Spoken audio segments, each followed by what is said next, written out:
Hai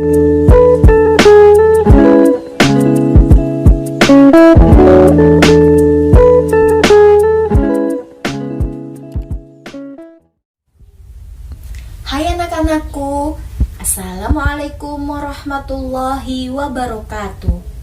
Apa kabar kalian semua? Semoga selalu dalam keadaan sehat walafiat. Berjumpa lagi nih sama Bu Dewi pada mata pelajaran Al-Quran Hadis. Ibu harap kalian tetap sehat dan tetap semangat dalam mengikuti proses pembelajaran. Nah, anak-anakku, pada pertemuan kali ini kita akan membahas mengenai pola hidup sederhana dan menyantuni kaum duafa. Namun, sebelum kita memulai pembelajaran, mari kita awali dulu dengan membaca basmalah bersama-sama. Bismillahirrahmanirrahim. Nah, anak-anakku, simak materinya dengan baik ya. Selamat menyaksikan. Anak-anakku, pada pertemuan kali ini kita akan membahas mengenai pola hidup sederhana dan menyantuni kaum duafa. Anak-anakku, kenapa sih kita harus hidup sederhana? Apa karena kita miskin? Apa karena tidak bisa membeli barang berharga?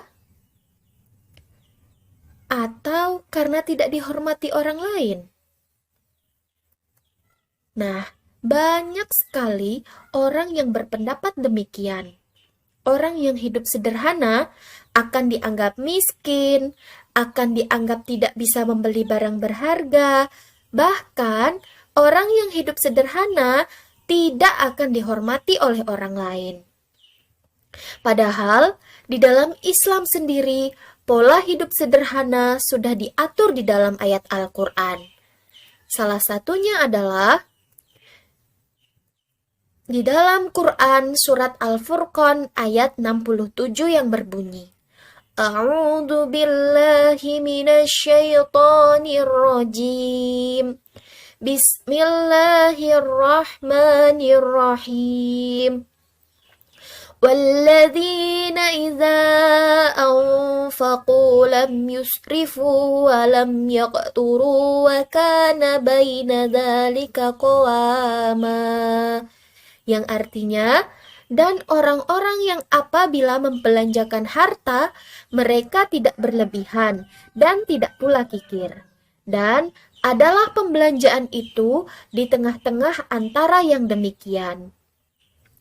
Nah, jadi menurut Quran surat Al-Furqan tersebut, hidup sederhana adalah cermat.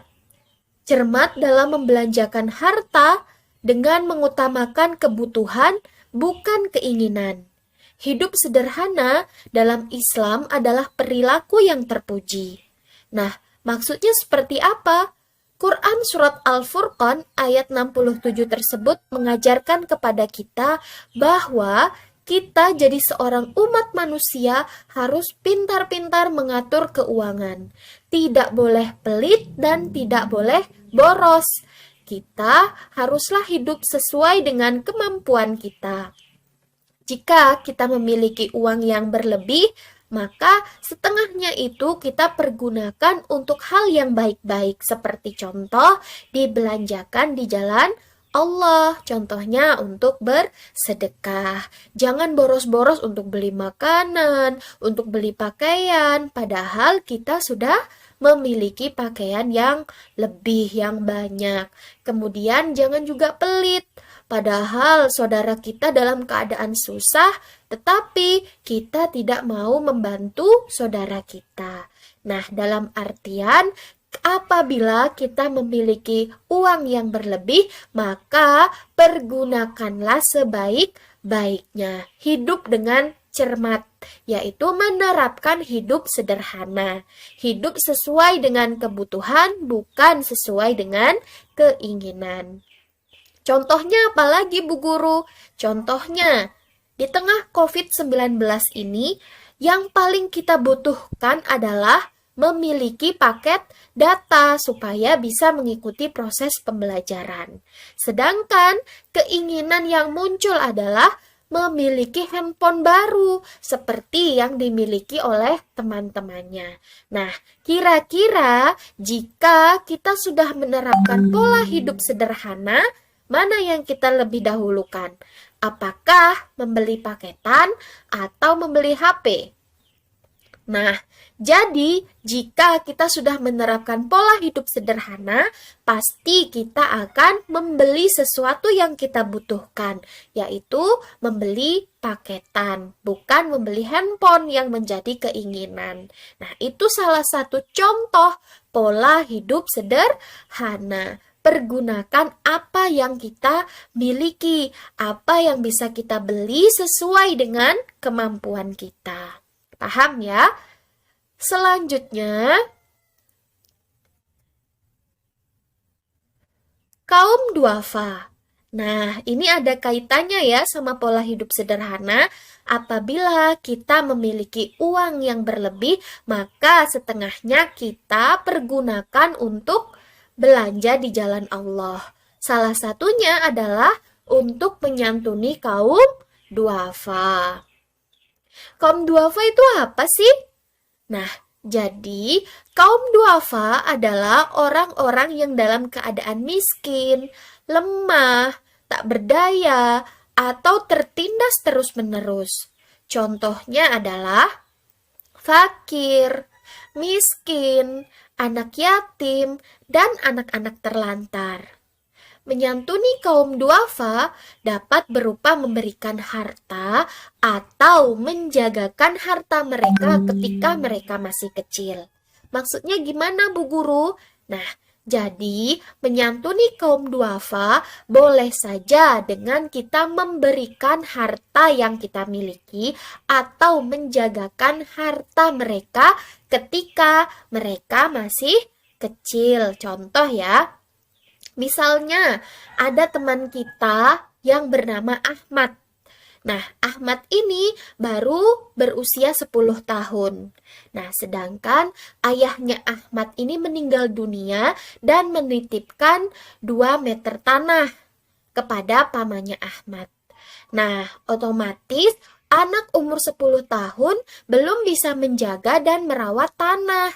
Nah, pamannya Ahmad inilah yang menjagakan tanah tersebut untuk Ahmad si anak yatim. Itulah contoh menjagakan harta kaum duafa. Selanjutnya,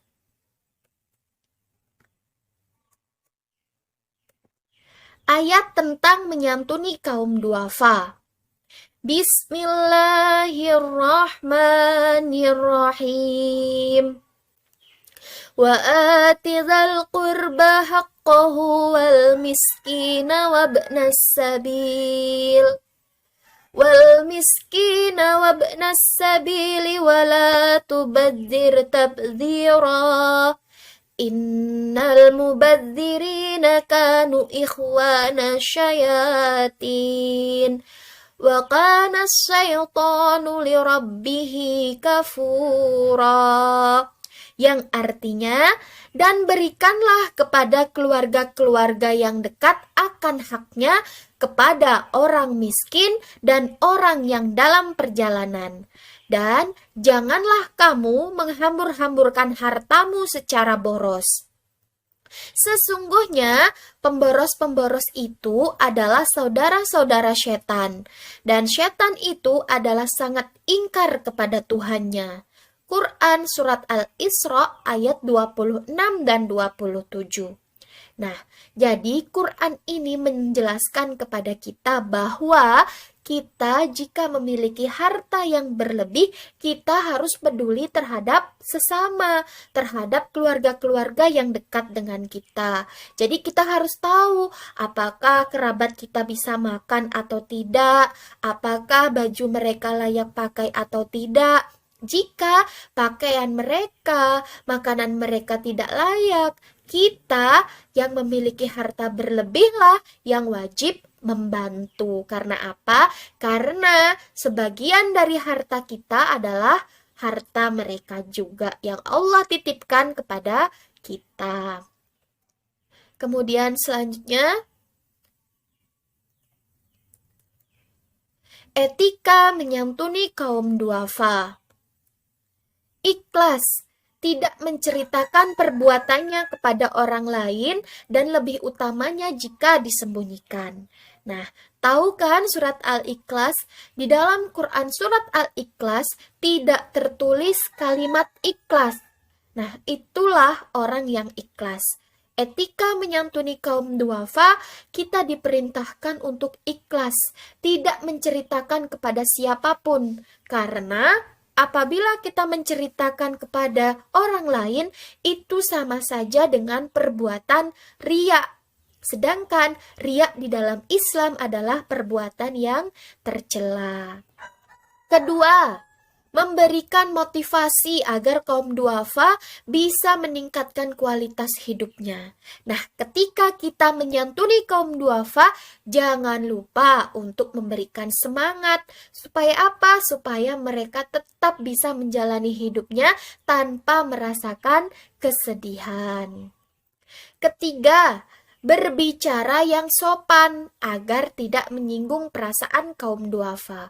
Maksudnya gimana? Kalau kita menyantuni kaum duafa, jangan sampai kita melakukan atau mengucapkan perkataan yang hina, yang menghinakan mereka. Justru kita harus tetap menyemangati mereka supaya kesedihan mereka akan berkurang. Yang terakhir, lebih utama memberikan santunan yang dapat bermanfaat dalam waktu jangka panjang. Contohnya, uang, beras, pakaian, itu termasuk santunan yang bisa bermanfaat dalam waktu yang panjang. Nah, anak-anakku, cukup sekian pembahasan kita pada siang hari ini. Semoga apa yang kita pelajari bermanfaat bagi kalian dan juga bagi Bu Guru. Nah, saya minta maaf apabila dalam pengucapan masih terjadi kesalahan. Saya akhiri. Wassalamualaikum warahmatullahi wabarakatuh.